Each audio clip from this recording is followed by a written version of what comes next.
یہ دیکھیں جی، ہندوؤں کا معبود فوت ہو گیا ہے، اب اس کو دفن کر رہے ہیں۔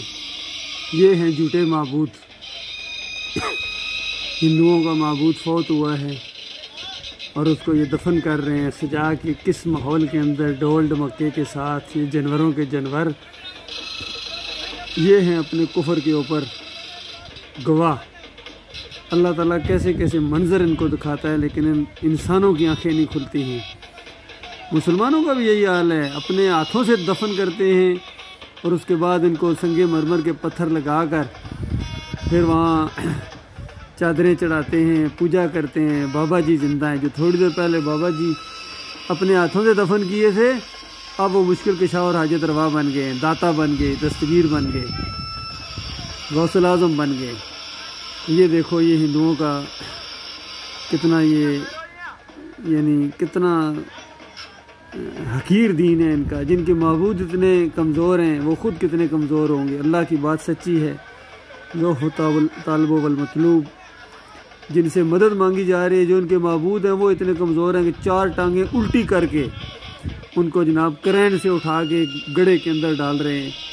یہ کچھ دن پہلے یہ معبود تھا، ان کا داتا تھا، دستگیر تھا، مشکل کشا تھا، حاجت روا تھا، اور اب یہ جناب مر کے جناب قبروں کے اندر دفن کر رہے ہیں۔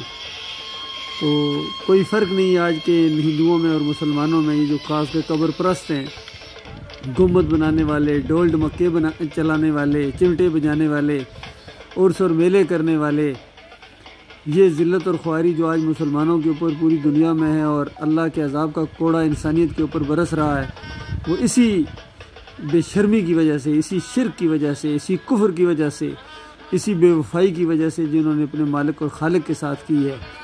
واقعی اللہ تعالیٰ کی بات سچی ہے کہ یہ جانور ہیں، بلکہ جانوروں سے بدتر ہیں، جانوروں سے بدتر ہیں، اور بڑے بڑے پڑھے لکھے ان کے اندازہ لگائیے، prime minister, MNA، MPA، PhD، doctor ان کے گھوڑے کی پوجا کرتے، گائے کی پوجا کرتے ہیں۔ پہلے بھی وہ قومیں کرتی رہی ہیں گائے کی پوجا، جس طرح بنی اسرائیل کے اندر بچھڑے کی پوجا آ گئی تھی۔ انسانوں نے کس طرح ذلت اور خواری کے اندر یہ وقت گزارے ہیں، اور یہ ابھی تک جاری ہے اس ماڈرن دور کے اندر بھی۔ اب دیکھیں، یہ ان کا معبود دفن ہو رہا ہے، جو چڑھاوے اوپر چڑھائے گئے تھے، پھولوں کے چادریں سب ساتھ جا رہی ہیں۔ اور کیسا ماحول شیطان پیدا کر دیتا ہے، جس طریقے سے بڑا تقدس کی چادر اوڑھ کے سب کچھ کرتے ہیں۔ یہ دیکھیں اوپر کیا کیا ڈال رہے ہیں اس کے اوپر، یہ دیکھیں، یہ ہے ان کا معبود۔ ہندوؤں دیکھو، اپنی آنکھوں سے دیکھو اپنی ذلت اور خواری کو۔ یہ چند دن کے بعد بتاؤ، تم نے مرنا ہے، اس کے بعد جب دوسری دنیا میں جاؤ گے تو پوچھے گا جس نے تمہیں پیدا کیا ہے نا، وہ تمہیں پوچھے گا کہ جانوروں کی پوجا کرتے تھے، تمہارا دماغ نہیں کام کرتا تھا؟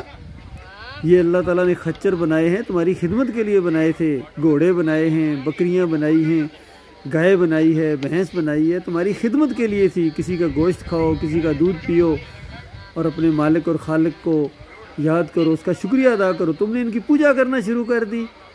جانوروں کے پجاریوں، قبروں کے پجاریوں، مزاروں کے پجاریوں، بتوں کے پجاریوں، تمہاری وہ خبر لے گا تمہارا مالک اور خالق کے، تمہارے ہوش اڑ جائیں گے، اور تم اس جنت سے محروم رہ جاؤ گے جو اللہ تعالیٰ نے اپنے بندوں کے لیے بنائی ہے۔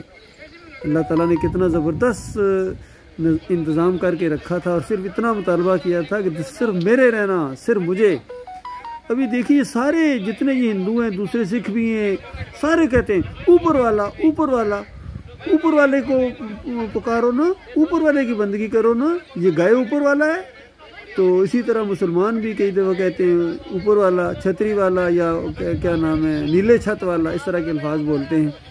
لیکن پھر ان کے مزار، گنبد یہ نیچے ہوتے ہیں زمین کے اوپر۔ اصل میں مسلم میں اور غیر مسلم میں فرق یہی ہے۔ مسلمان وہ ہوتا ہے جو اوپر عرش والے مالک کو پکارے، اس پر توکل رکھے، بھروسہ رکھے، بندگی کرے، اس کی رکوع اور سجدے اس کو کرے۔ اور مشرک اور کافر وہ ہوتا ہے جو زمین کے اوپر کسی چیز کی، وہ یعنی مزاروں کی، درباروں کی، عرس اور میلے اور گائے کی، گھوڑے کی بندگی کرے۔ یہ مسلمان ابھی 10 محرم کو کتنی گھوڑے کی بندگی انہوں نے کی ہے۔ ابھی آگے ان کا 11ویں کا دن آ جائے گا، عبد القادر جیلانی کی بندگی کریں گے۔ پھر یہ ربیع الاول آ جائے گا، پھر یہ نبی علیہ السلام کی بندگی کریں گے، ان کے نام کی یہ کیک کاٹیں گے، نظر و نیاز کریں گے، واسطے وسیلے دیں گے۔ ابھی میں نے تھوڑی دیر پہلے طارق جمیل کی ایک دعا سنی ہے، بے ایمان شرک کے ساتھ اللہ کو پکار رہا ہے، شرک کے ساتھ کہ نبی کا واسطہ، اس کے واسطے جس کے لیے تو نے پتہ نہیں پوری جہان بنائے ہیں، اس طریقے سے کافرانہ اور مشرکانہ طریقے سے اللہ کو دعائیں مانگو گے تو تمہاری دعائیں قبول کرے گا۔ بے ایمانو شرک اللہ کو گالی ہے، اللہ کو گالیاں دینے کے بعد پھر تم سمجھو کہ دنیا میں تمہارے اوپر رحمت کے پھول برسیں گے اور مرنے کے بعد تمہیں جنت کے اندر داخل کیا جائے گا۔ دنیا میں ذلت اور خواری تمہارے اوپر اسی طرح آتی رہے گی۔